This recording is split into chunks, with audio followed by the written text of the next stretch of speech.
राधे राधे दोस्तों। आज हम आपको सुनाएंगे एक बहुत ही अच्छी कहानी, होनी होकर रहती है। अगर आप हमारे चैनल पर नए हैं तो प्लीज हमारे चैनल अपनी संस्कृति को लाइक करें, सब्सक्राइब करें और शेयर करें। बहुत समय पहले की बात है, एक बहुत ही बड़ा ज्ञानी पंडित था। वह अपने बचपन के मित्र से मिलने के लिए जाना चाहता था। उसका मित्र बहुत दूर एक गांव में रहता था। उसका मित्र गूंगा और एक पैर से अपाहिज था। तो पंडित जी का बहुत दिन से उससे मिलने का मन था। तो पंडित जी ने सोचा क्यों ना मैं ही उसके गांव जाकर अपने मित्र से मिल लूं। उसका गांव दूर था और रास्ते में छोटे छोटे गांव भी पड़ते थे। पंडित जी अब उससे मिलने के लिए चल दिए। पंडित जी अपनी धुन में चले जा रहे थे कि रास्ते में उसे एक आदमी मिल गया जो देखने में बहुत ही हष्ट पुष्ट था। पंडित जी ने के साथ वह भी चलने लगा। पंडित जी चलते चलते सोचने लगे कि चलो अच्छा है, एक से भले दो, रास्ता जल्दी कट जाएगा, बात बातों में पता ही नहीं चलेगा। तब पंडित जी ने कुछ दूर जाकर बातों बातों में उससे उस आदमी का नाम पूछा। तो उस आदमी ने अपना नाम महाकाल बताया। पंडित जी को यह नाम थोड़ा अजीब लगा, लेकिन वे चुप रहे कि इस विषय में बोलना उनको सही नहीं लगा कि नाम तो किसी का कुछ भी हो सकता है। धीरे धीरे चलते रहे। तभी रास्ते में एक गांव आया। महाकाल ने पंडित जी को कहा कि पंडित जी तुम चलिए, मुझे इस गांव में कुछ काम है, मैं तुमसे आगे मिलता हूँ। पंडित जी ने कहा ठीक है, और कहकर पंडित जी तो अपनी धुन में चलते रहे। तभी एक भैंसे ने एक आदमी को मार दिया। जैसे ही भैंसे ने आदमी को मारा, लगभग तुरंत ही महाकाल वापस पंडित जी के पास आ गया। चलते चलते दोनों फिर दूसरे गांव के बाहर पहुंचे, जहां एक छोटा सा मंदिर था। मंदिर में ठहरने की व्यवस्था पंडित जी को ठीक लग रही थी, क्योंकि पंडित जी के मित्र का गांव अभी बहुत दूर था और रात होने वाली थी। सो पंडित जी ने कहा, महाकाल रात होने वाली है, पूरा दिन चले हैं, थकावट भी बहुत हो गई है, इसलिए आज की रात हम इसी मंदिर में रुक जाते हैं। क्योंकि भूख भी लगी है, सो भोजन भी कर लेते हैं और थोड़ा आराम करेंगे, सुबह फिर अपना चल देंगे। महाकाल ने जवाब दिया ठीक है, लेकिन मुझे इस गांव में किसी के पास जाना है, सो मैं थोड़ी देर में आता हूं, तुम तब तक भोजन कर लो, मैं बाद में आकर खा लूंगा। इतना कहकर महाकाल वहां से चला गया। लेकिन उसके जाते ही कुछ देर बाद उस गांव में धुआं उठना शुरू हो गया। धीरे धीरे पूरे गांव में आग लग गई थी। पंडित जी को आश्चर्य हुआ। उसने मन ही मन सोचा कि जहां भी ये महाकाल जाता है, वहां किसी न किसी तरह की कोई ना कोई बुरी खबर सुनने को मिलती है, जरूर कुछ गड़बड़ है। लेकिन उसने उस रात महाकाल से इस बात का कोई जिक्र नहीं किया। सुबह दोनों फिर अपने रास्ते की ओर चल पड़े। चलते चलते वे फिर एक गांव के पास पहुंचे। महाकाल ने फिर पंडित जी से कहा, पंडित जी आप आगे चलें, मुझे इस गांव में कुछ काम है, मैं आपसे आगे मिलता हूं। इतना कहकर महाकाल जाने लगा। लेकिन इस बार पंडित जी आगे बढ़े नहीं, वहीं खड़े हो गए और महाकाल को देखते रहे कि यह जाता कहाँ है, क्या करता है। तभी लोगों की आवाज सुनाई देने लगी कि एक आदमी को सांप ने डस लिया और उसकी मृत्यु हो गई। ठीक उसी समय महाकाल फिर से पंडित जी के पास पहुंच गया। लेकिन इस बार पंडित जी को सहन नहीं हुआ, वे बहुत परेशान हो गए। वे महाकाल को अजीब सी नजरों से देखने लगे और उन पर नहीं रुका गया तो उन्होंने महाकाल से पूछ ही लिया कि तुम जिस भी गांव में जाते हो वहां कोई ना कोई नुकसान हो जाता है, क्या तुम मुझे बस बता सकते हो आखिर ऐसा क्यों होता है? तब महाकाल ने जवाब दिया, पंडित जी आप मुझे बहुत बड़े ज्ञानी मालूम पड़ते हैं, इसलिए तो मैं आपके साथ चलने लगा था, क्योंकि ज्ञानियों का संग हमेशा अच्छा होता है। लेकिन क्या सचमुच आप अभी तक नहीं समझे कि मैं कौन हूं? पंडित जी ने कहा, मैं समझ तो चुका हूं, लेकिन मुझे कुछ शंका थी, सो इसलिए मैं आपसे ही इसका उत्तर जानना चाहता हूं। इसका जवाब दीजिए। तब महाकाल ने कहा कि मैं यमदूत हूं और यमराज की आज्ञा से उन लोगों के प्राण हरण करता हूं जिनकी आयु पूर्ण हो चुकी है। हालांकि पंडित को पहले से इसी बात की शंका थी, फिर भी महाकाल के मुंह से यह बात सुनकर पंडित जी थोड़ा घबरा गए, लेकिन फिर हिम्मत करके पूछा, अगर ऐसी बात है और तुम सचमुच ही यमदूत हो तो बताओ अगली मृत्यु किसकी है? यमदूत ने जवाब दिया कि अगली मृत्यु तुम्हारे मित्र की है जिससे तुम मिलने जा रहे हो, और उसकी मृत्यु का कारण भी तुम ही होगे। यह सुनकर पंडित जी ठिठक गए और बड़े ही असमंजस की स्थिति में पड़ गए। यदि वास्तव में वह महाकाल एक यमदूत हुआ तो उसकी बात सही होगी और उसके कारण मेरे बचपन के सबसे प्रिय मित्र की मृत्यु हो जाएगी। इसलिए अच्छा है यही है कि मैं अपने मित्र से मिलने ही ना जाऊं। कम से कम मैं उसकी मृत्यु का कारण तो नहीं बनूंगा। तभी महाकाल ने कहा कि तुम सोच रहे हो मुझे भी पता है, लेकिन तुम्हारे अपने मित्र से मिलने न जाने का विचार से नियति नहीं बदल जाएगी। तुम्हारे मित्र की मृत्यु तो निश्चित है और वह अगले कुछ ही पलों में घटित होने वाली है। महाकाल के मुंह से बात सुनते ही पंडित जी को झटका लगा, क्योंकि महाकाल ने उनके मन की बात को जान लिया था। सो किसी सामान्य व्यक्ति के लिए तो किसी के मन की बात जानना संभव नहीं था। इसलिए पंडित जी को विश्वास हो गया कि महाकाल सचमुच में यमदूत ही है। इसलिए वह अपने मित्र की मृत्यु का कारण नहीं बनना चाहता था। महाकाल के मुख से सुनते ही उसे बहुत बड़ा झटका लगा था। इसलिए उसने सोचा कि मैं अपने मित्र की मृत्यु का कारण ना बनूं, इसलिए वह तुरंत पीछे मुड़ गया और फिर अपने गांव की तरफ लौटने लगा। परंतु जैसे ही वह मुड़ा, सामने से उसका मित्र उसी की ओर आता हुआ दिखाई दिया, जो कि पंडित जी को देखकर अत्यधिक प्रसन्न लग रहा था। अपने मित्र के आने की गति देखकर पंडित जी को लगा जैसे उसका मित्र काफी समय से उसके पीछे पीछे आ रहा था, लेकिन क्योंकि वह बचपन से ही गूंगा और एक पैर से अपाहिज था तो वह बोल नहीं सकता था, और इसलिए न तो वह पंडित जी तक पहुंच पा रहा था, न ही पंडित जी को आवाज देकर रोक पा रहा था। लेकिन जैसे ही पंडित जी के पास पहुंचा, अचानक न जाने क्या हुआ, उसकी मृत्यु हो गई। यह देखकर पंडित जी हक्के बक्के आश्चर्य भरी नजरों से महाकाल की ओर देखने लगे, जैसे पूछ रहे हो कि आखिर यह क्या हुआ। उसके मित्र को क्या हो गया जो आते ही उसकी मृत्यु हो गई। महाकाल ने पंडित जी के मन की बात समझ ली और बोला, तुम्हारा मित्र पिछले गांव से तुम्हारे पीछे पीछे आ रहा था, लेकिन तुम समझ ही सकते हो कि वह अपाहिज और गूंगा होने की वजह से तुम तक नहीं पहुंच सका। उसने अपनी सारी ताकत लगाकर तुम तक पहुंचने की कोशिश की, लेकिन बुढ़ापे में बचपन जैसी शक्ति नहीं होती है, इसलिए शरीर ने उसके ने जवाब दे दिया और हृदयाघात की वजह से तुम्हारे मित्र की मृत्यु हो गई। उसकी वजह तुम हो, क्योंकि वह तुमसे मिलने के लिए ही तुम तक पहुंचने के लिए प्रयास कर रहा था और बहुत तेजी से पीछे भाग रहा था। अब पंडित जी को पूरी तरह से विश्वास हो गया कि महाकाल सचमुच में ही यमदूत है और जीवों के प्राण हरण करना ही उसका काम है। चूंकि पंडित जी एक बहुत ही बड़े ज्ञानी व्यक्ति थे और बहुत ही विद्वान थे, तो जानता था कि मृत्यु पर तो किसी का कोई बस नहीं चल सकता, सभी को एक न एक दिन मरना ही है। इसलिए उसने जल्दी ही अपने आप को संभाल लिया, लेकिन उसके मन में अपनी स्वयं की मृत्यु के बारे में जानने की इच्छा हुई।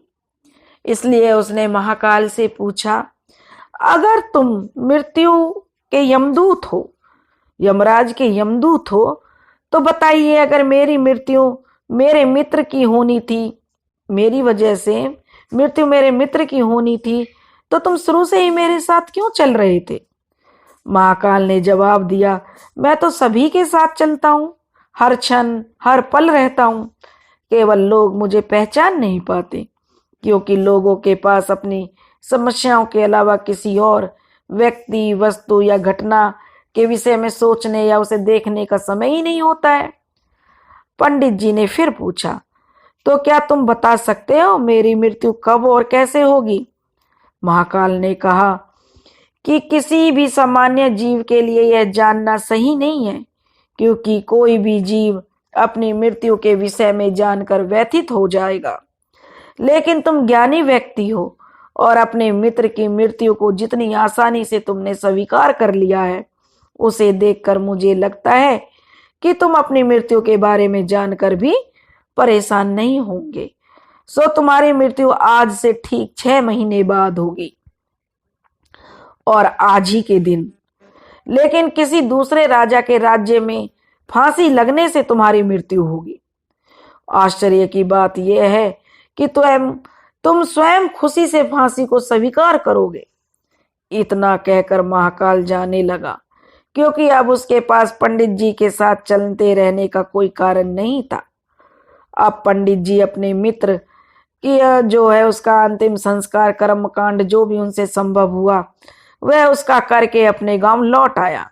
लेकिन कोई व्यक्ति चाहे कितना भी ज्ञानी क्यों ना हो, अपनी मृत्यु के विषय में जानकर कुछ तो परेशान होता ही है, और उस मृत्यु से बचने के लिए कुछ ना कुछ उपाय करता ही है। सो पंडित जी ने भी किया। क्योंकि पंडित जी विद्वान था, इसलिए उसकी ख्याति, उसकी प्रसिद्धि उसके राजा तक थी। उसने सोचा कि राजा के पास तो कई ज्ञानी मंत्री होते हैं और उसकी इस मृत्यु से संबंधित समस्या का कोई ना कोई समाधान तो निकाल देंगे।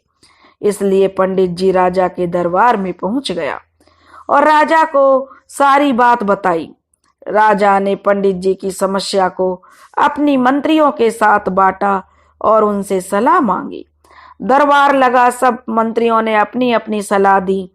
अंत में सभी की सलाह से यह तय हुआ कि यदि पंडित जी की बात सही है तो जरूर उसकी मृत्यु 6 महीने बाद होगी, लेकिन मृत्यु तब होगी जब वह किसी दूसरे राज्य में जाएगा। यदि वह किसी दूसरे राज्य में जाए ही ना तो मृत्यु नहीं होगी।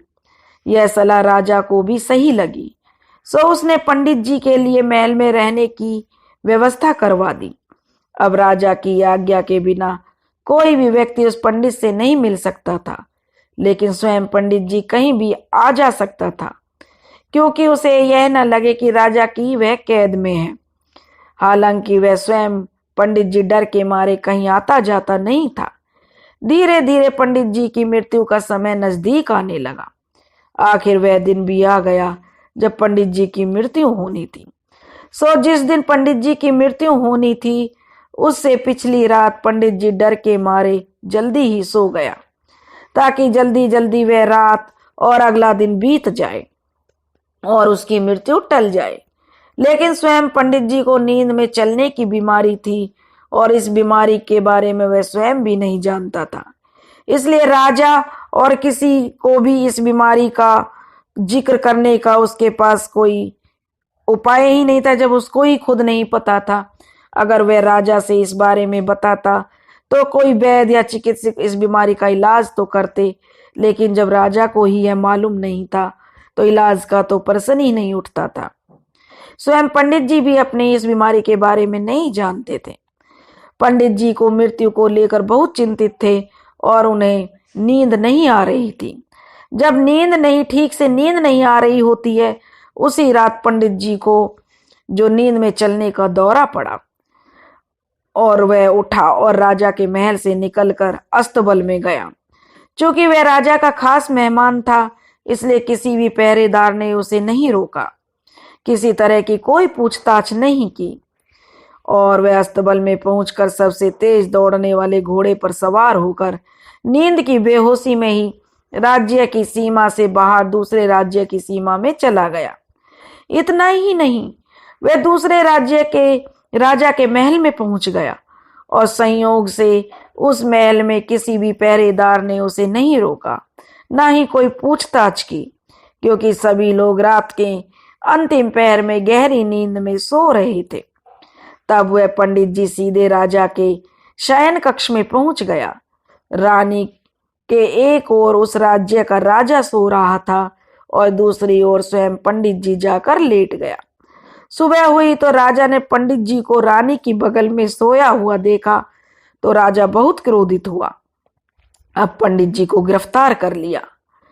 पंडित जी को तो समझ में ही नहीं आ रहा था कि आखिर यह सब क्या हुआ। वह दूसरे राज्य से सीधा इस राजा के शयन कक्ष में कैसे पहुंच गया, लेकिन वहां उसकी सुनने वाला कौन था। राजा ने पंडित जी को दरबार में हाजिर करने का हुक्म दिया। कुछ समय बाद राजा का दरबार लगा। जहां राजा ने पंडित को देखा तो देखते ही इतना क्रोध हुआ, इतना उस पर गुस्सा आया कि पंडित जी को फांसी पर चढ़ा दिए जाने का फरमान सुना दिया। फांसी की सजा सुनकर पंडित जी कांप गए। फिर भी हिम्मत कर उन्होंने राजा से कहा, महाराज, मैं नहीं जानता मैं इस राज्य में कैसे पहुंचा हूं। मैं तो ये भी नहीं जानता कि आपके शयन कक्ष में मैं कैसे आ गया और आपके राज्य में किसी भी पहरेदार ने मुझे रोका तक क्यों नहीं। लेकिन मैं इतना जानता हूं कि आज मेरी मृत्यु होनी थी और होने जा रही है। राजा को ये बात थोड़ी अटपटी लगी। उसने पूछा, तुम्हें कैसे पता कि आज तुम्हारी मृत्यु होने वाली थी। और वह कहने लगे कि मैं इस सवाल से नहीं हूं, आप झूठ बोल रहे हो मृत्यु से बचने के लिए। ऐसा भला कैसे हो सकता है, तुम कहना क्या चाहते हो। राजा के सवाल के जवाब में पंडित जी ने पिछले 6 महीनों की पूरी कहानी राजा को बता दी कि महाराज, मेरा क्या, मेरी भी सामान्य व्यक्ति हूं मैं भी, और इतना साहस कैसे मेरा हो सकता है कि जहां राजा रानी सोए हुए हो और आपकी उपस्थिति में मैं रानी के कक्ष में उनकी बगल में जाकर सो जाऊं। यह तो होनी थी, क्या हो सकता है, होनी तो होकर होनी है। इसलिए उसने पंडित जी से कहा, राजा आप कुछ सोचने लगे। यह भी सही है कि किसी आम व्यक्ति की इतनी हिम्मत नहीं थी कि वे रानी के पास जाकर सो जाए। तब राजा ने कुछ सोचा और कहा कि यदि तुम्हारी बात सत्य है और आज तुम्हारी मृत्यु का दिन है, जैसा कि महाकाल ने तुमसे कहा है, तो मैं तुम्हारी मृत्यु का कारण मैं नहीं बनूंगा। लेकिन यदि तुम झूठ बोल रहे हो तो निश्चित ही आज तुम्हारी मृत्यु का दिन है। जो पड़ोसी राज्य का राजा था, जहां पर पंडित जी 6 महीने से रह रहे थे, वह उस राजा का मित्र था। इसलिए उसने एक पत्र लिखा और सिपाहियों के साथ दूसरे राजा के पास पत्र भेज दिया। पंडित जी की बात की सत्यता का प्रमाण मांगा। शाम तक भेजे गए सैनिक फिर वापस लौट आए और उन्होंने आकर बताया कि महाराज, पंडित जी जो कह रहा वह सच है। दूसरे राज्य के राजा ने पंडित जी को अपने महल में रहने की संपूर्ण व्यवस्था दे रखी थी। पिछले 6 महीने से पंडित जी राजा का मेहमान था। कल रात स्वयं इसे अंतिम बार इसके शयन कक्ष में राजा को स्वयं मिले थे और इसके बाद से इस राज्य में यह कैसे पहुंच गया, इसकी जानकारी उस राज्य में किसी को भी नहीं है। राजा के अनुसार पंडित जी को फांसी की सजा दिया जाना था। अब राजा ने सोचा कि यह फांसी की सजा देना उचित नहीं है, लेकिन अब राजा के लिए एक नई समस्या उत्पन्न हो गई। क्योंकि उसने बिना पूरी बात जाने पंडित जी को फांसी की सजा सुना दी थी, इसलिए अब यदि पंडित जी को फांसी नहीं दी जाए तो राजा के कथन का अपमान होगा, और यदि राजा द्वारा दी गई सजा का मान रखा जाए तो पंडित जी निर्दोष होते हुए मृत्यु को प्राप्त हो जाएं। राजा ने अपनी समस्या अब अपने मंत्री और दरबारी गणों के सामने रखी। सभी मंत्रियों ने आपस में विचार विमर्श किया और सुझाव दिया, महाराज, आप पंडित जी को कच्चे सूत के एक धागे की फांसी लगवा दो। इससे आपके वचन का मान भी रह जाएगा और सूत के धागे से फांसी से पंडित जी की मृत्यु भी नहीं होगी। कि सूत का धागा तो कितना कच्चा होता है, उससे तो कुछ नहीं होगा, इसलिए उसके प्राण भी बच जाएंगे। राजा को जो मंत्रियों का यह विचार सही लगा, उसने ऐसा ही किया और आदेश दिया कि पंडित जी के लिए कच्चे सूत के धागे का फांसी का फंदा बनाया जाए और नियम अनुसार पंडित जी को फांसी पर चढ़ाया जाने लगा। सभी खुश थे, ना तो पंडित मरेगा और ना ही राजा का वचन झूठा पड़ेगा। पंडित जी को भी विश्वास था कि सूत के कच्चे धागे से तो उसकी मृत्यु नहीं होगी, इसलिए वह खुशी खुशी फांसी पर चढ़ने को तैयार हो गया, जैसा महाकाल ने उससे कहा था। लेकिन जैसे ही पंडित जी को फांसी दी गई, सूत का धागा तो टूट गया, लेकिन टूटने से पहले उसने अपना काम कर दिया। पंडित जी के गले की नरम नस कट चुकी थी उस सूत के धागे से, और पंडित जी जमीन पर पड़े पड़े तड़प रहे थे। हर धड़कन के साथ उसके गले से खून की फुहार निकल रही थी। देखते ही देखते कुछ ही क्षणों में पंडित जी का शरीर पूरी तरह शांत हो गया। सभी लोग आश्चर्यचकित हक्के बक्के से पंडित जी को मरते हुए देख रहे थे। किसी को भी विश्वास नहीं हो रहा था कि एक कमजोर सूत का धागा जो है किसी की मृत्यु का कारण बन सकता है। लेकिन घटना तो घट चुकी थी, इसलिए ईश्वर ने हमें भविष्य जानने की क्षमता नहीं दी है, ताकि हम अपने जीवन को ज्यादा बेहतर तरीके से जी सकें। और यही बात उस पंडित पर भी लागू होती है। यदि पंडित ने महाकाल से अपनी मृत्यु के बारे में नहीं पूछा होता, तो अगले 6 महीने वह राजा के महल में कैदियों जैसा जीवन नहीं जीता। डर डर कर जीने से की बजाय ज्यादा बेहतर जिंदगी जीता, अच्छे तरीके से जीता, खुश रहता। प्रकृति ने जो कुछ बनाया है और उसे जैसा बनाया, वह सब कुछ किसी ना किसी कारण से बनाया है, और उसके वैसा होने पर सवाल उठाना गलत है, क्योंकि हर व्यक्ति, वस्तु, स्थिति का संबंध किसी न किसी घटना से संबंधित होता है।